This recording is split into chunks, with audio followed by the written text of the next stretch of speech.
Hi, poets.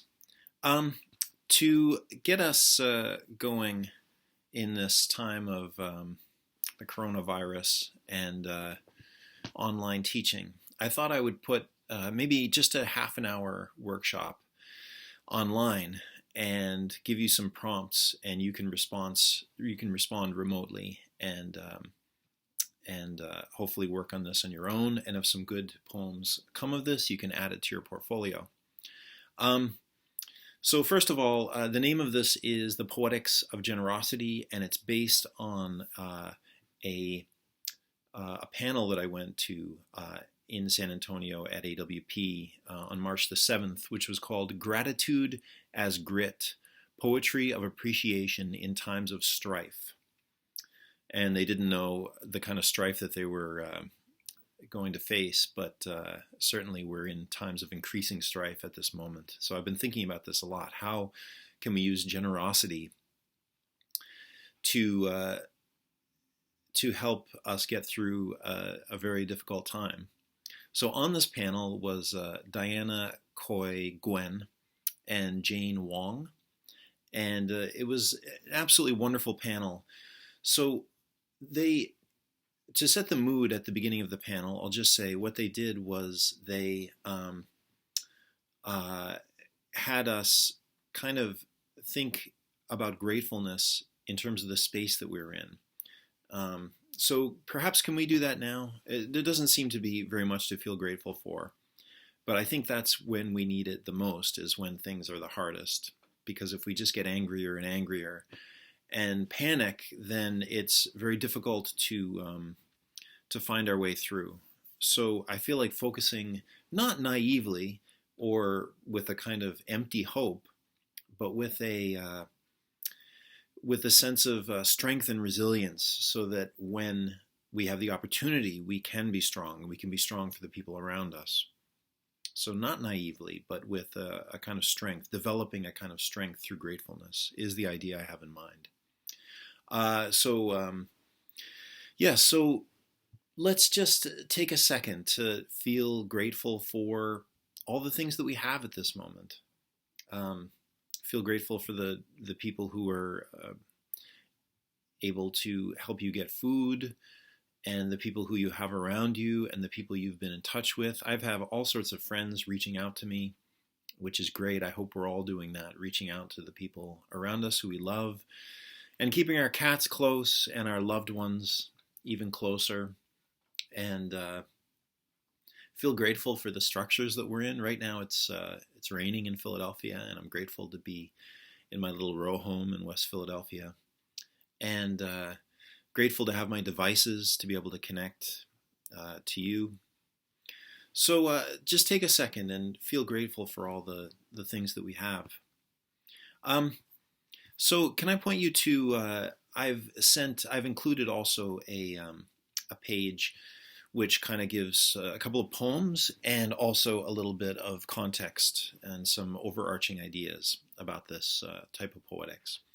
So first of all, this is an adaptation of the little blurb that they gave at the panel at AWP that I was at.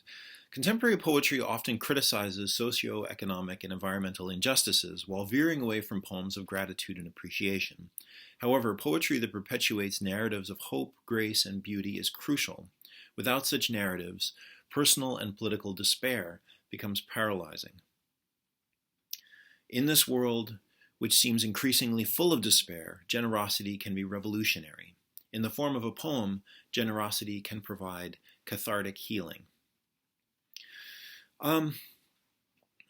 So I guess one way for us to begin to think about this is by thinking of its opposite, which is ungratefulness. So, I mean, I spend a lot of time walking around feeling ungrateful for the things that I have. And this is a feeling which I'm going to try to develop here in the next half an hour, which is a sense of disconnectedness from the people around us, and a sense of disconnectedness with nature and from the present moment. So in a way, it's an aversion to everything that is actually happening at this second. And it feels terrible to reject the present moment, I think. So how can we develop the exact opposite? How can we break down the barriers between what we're feeling and the actual world around us as it's happening? Even if the world is terrible, we have to open to it, to close to it and just be angry. Sometimes it can be useful to be angry in order to get things done. But if we stay in that state, it just kind of destroys us from within. At least I think so. Um, so that's kind of the basic idea I want to develop here. And so let me just say a few things that I'm not talking about. I'm not talking about a kind of empty humility, like the kind of humility that makes you apologize for things that you didn't do or anything like that. Or a kind of, some people will tell you to know your place. Uh, and so there's a kind of empty kindness, like you have to act kind uh, because people are forcing you into a smaller position than you deserve to be in. That's not what I'm talking about. Some people will tell you to smile more, uh, which is a kind of empty gesture. And that's not what I'm talking about. I'm talking about examples of intelligent, and I think I make the distinction, truly humble, truly kind examples of expansive and and sharing and breaking down the divisions between our own little solipsism and the greater world around us. Okay, so that's the basic idea that I want to get at. Um, so let me point you to um, the first poem. I'm not going to read each of these poems just to save on time. I'll let you read them yourselves, but maybe press pause here and then read The Guest House by Rumi, which is the first poem. It's a pretty simple poem. And then do the first prompt. So the first prompt, which is on the first page, is list what you're grateful for, pick one, and focus on it for 5 minutes. So it's just an idea of increasing the sense that we were talking about of what we feel grateful for, trying to expand that. Okay, so press pause, and then we'll come back in a minute. Okay, so if you're back and you've done that first workshop, let me point out the definition on the first page of generosity. So the sense of generosity is twofold, which I found interesting. First, generosity is the quality of being kind and generous, which is kind of the definition that we expect, but also the quality or fact of being plentiful or large. Now, this second sense is one that I'm interested in. Plentiful or large, this idea of large. So if we are being generous with the people around us, perhaps we are making ourselves big, as in bigger than our own little selfish narratives, and therefore kind of disturbing the anger and the selfishness which we feel a lot, which I feel a lot, and breaking out into a more maybe consciousness of the people around us and a kind of world consciousness. Now, how does this connect to poetry? Well, if you look, the quote there, I've just taken a small section from Song of Myself by Walt Whitman. He says, and this is very famous, you probably know it already, do I contradict myself?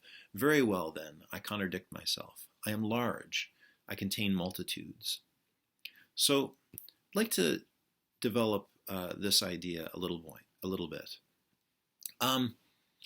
So I'd like to, if we can imagine just the solipsism that most of us I think are in, that I know that I'm in most of the time, a kind of anger and selfishness and separation from the world, which, if I could just use a quick metaphor, is almost like being inside of a car, surrounded by steel and glass and separate from the world around us.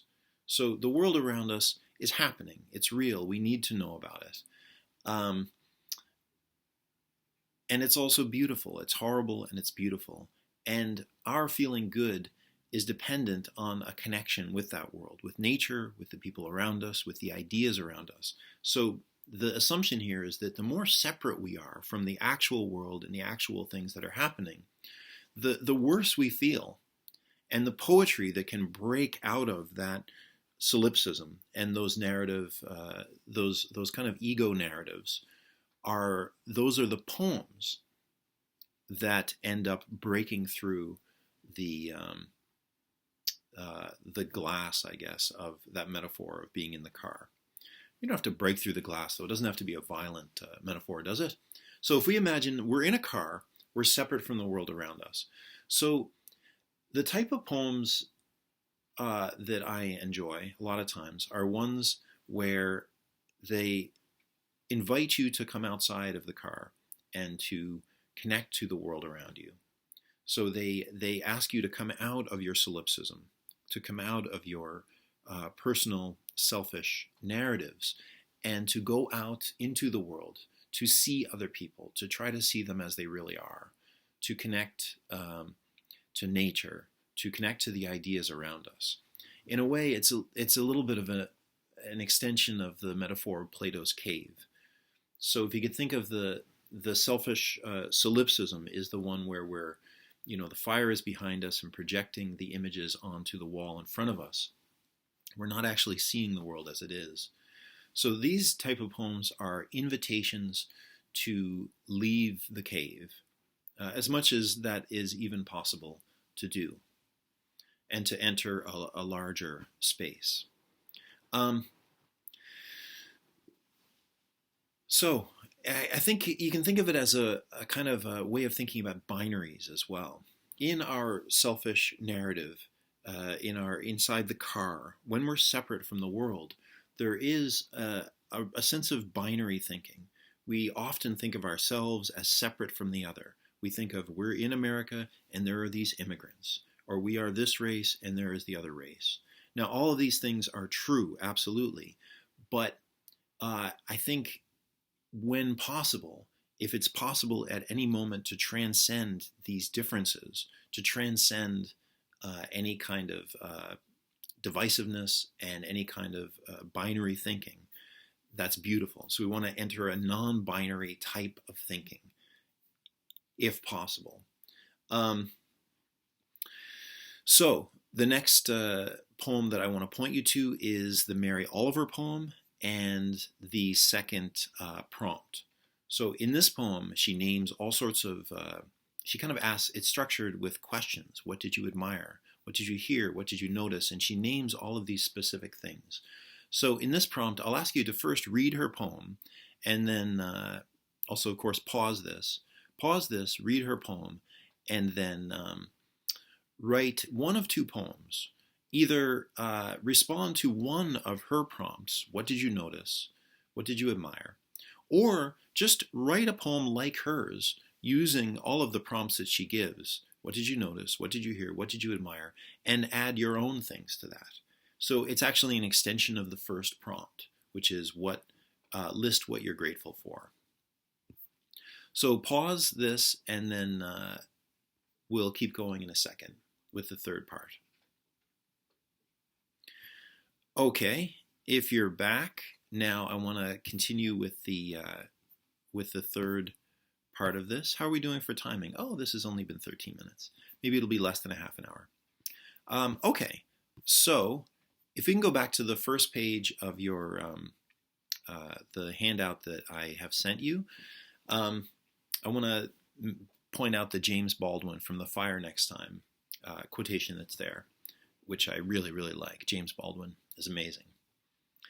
It is rare indeed that people give. Most people guard and keep. They suppose that it is they themselves and what they identify with themselves that they are guarding and keeping, whereas what they are actually guarding and keeping is their system of reality and what they assume themselves to be. So, this idea of guarding and keeping is, I feel like, an extension of what I've been trying to say, that if we are in this solipsism, we are in this separate ego space, and we're doing a kind of binary thinking where we see that we're the self and there's the other. There's always the world is full of enemies. This is also called a zero-sum game, which is just it's win or lose, pass or fail. Sorry, though, the classes are moving that way. It's us and them. And to me, the greatest poems break down these boundaries. So, this idea of thank you, I'd like to bring up. I don't know if you feel the same as I do, but even just the act of saying thank you is such a way of destroying binaries and boundaries.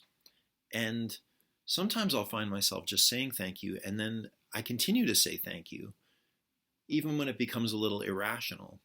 You just keep saying thank you or keep thanking the world. And that's a bit what we were doing when we first arrived here. Thanking my cat for being full of love, or even for scratching me. Thanking whatever you believe in for the fact that I get to have this bed, this comfortable house, and this computer, and these windows. So just saying thank you to people. Now I feel like this is where maybe this gets into a kind of a self-help area, but I think also the best poems do. There's something kind of magical that happens in the best poems, which overlap with an inner experience, which is very hard to describe. So let me just say this. The process of saying thank you, to me, feels like something happens inside. There's a kind of melting that goes on. And what is the melting that happens? It is this situation that I'm describing where I'm separate from the world. I'm in my own angry little personal space. And by saying thank you and repeating thank you and feeling gratefulness, it's like stepping out of that car, which separates me from the world, and it connects me to the other. It connects me to the people around me, to nature, and to the reality of the scene. And this is an emotional experience. It feels good to do that. Now, I'm not saying that all of the divisiveness and the boundaries of the world suddenly vanish. And certainly there are, it is extremely useful to remember the separations between us. And we need to remember that, and we need to be smart about that. But there are moments when we can allow those divisions to blur. And I think really great poems can do that.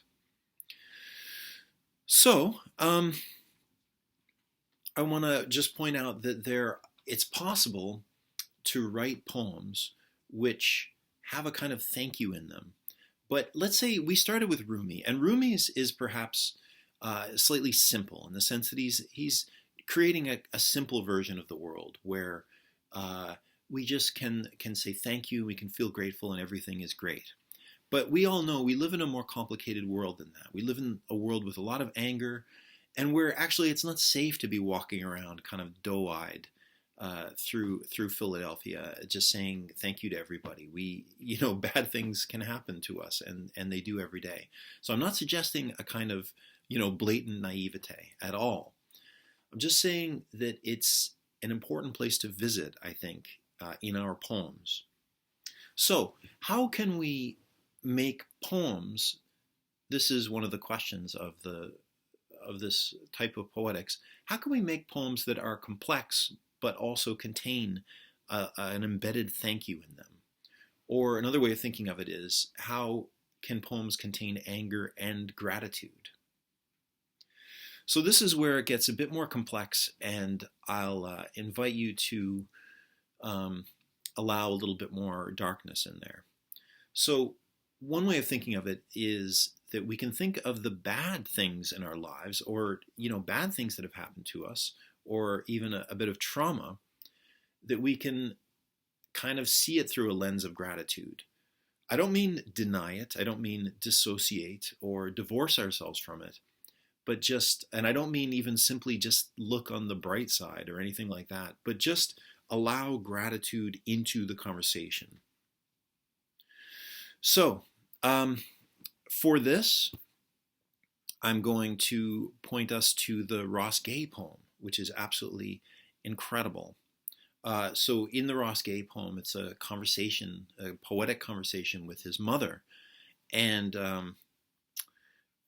notice that at the beginning of the poem, he doesn't exactly say the type of sadness or why it's unbearable or what the mother has done, but he just uses images to kind of place us into the context of his feelings. And then he gives us this metaphor of a field and hummingbirds, and this hummingbird that goes into his mouth, which is so strange but somehow expresses a kind of gratitude, and to me, a leaving of that solipsistic car and entering the direct connectedness with life, and with a kind of, in my mind, kind of non-binary link to the mother and to the love. So he's found an image which does that in this cardinal flower and this bird, this frenzied bird, and the heart. So for this last third prompt, what I'll do is I'll get you to write about one difficult person in your life, and I'm sure that we all have one person who's difficult, and through a poem, however you want to, break down the boundaries between you and this person. So this is what I've been talking about all along, trying to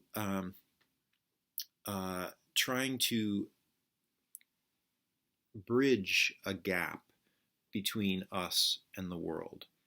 So when we feel anger, there's an implicit sense of otherness, I think, to it, and a sense of self-righteousness. So it's like being inside that car. It's like screaming inside that car. So a poem like Ross Gay's poem, I think, invites us to open the door of the car and walk outside and connect us to the things that we have felt divorced from. So it's about bridging a gap. So how do we do this as poets? We find images that demonstrate what we're talking about. And they don't have to be absolutely literal images, and they definitely don't have to be graphic. Notice that Ross Gay's poem is not particularly graphic, but the details that it gives are details of the heart, which I think are tremendously effective, as they are also in the Mary Oliver poem. So maybe I'll just stop there. I think I've said enough. But just remember that using gratitude and saying thank you in a way like this, it doesn't mean that we don't feel trauma. It doesn't mean that we don't feel anger.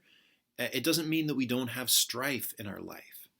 So all it does is it provides us with, I think, a bit more strength and a bit more in our arsenal, a bit more of an attempt or an ability to bridge the gaps which accentuate or exacerbate the pain that's already there.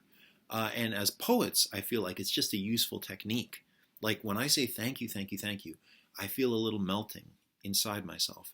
When we can create that thank you, thank you, thank you in a poem, then we can kind of create a proxy experience for the reader that allows the reader to go through this inner melting. So to me, there's a bit of magic in this process. It allows the reader to go through a process, a secondhand or proxy experience, but a parallel process to the one that we've gone through, and allows the reader to then step out of that car. It invites them to step out of that car.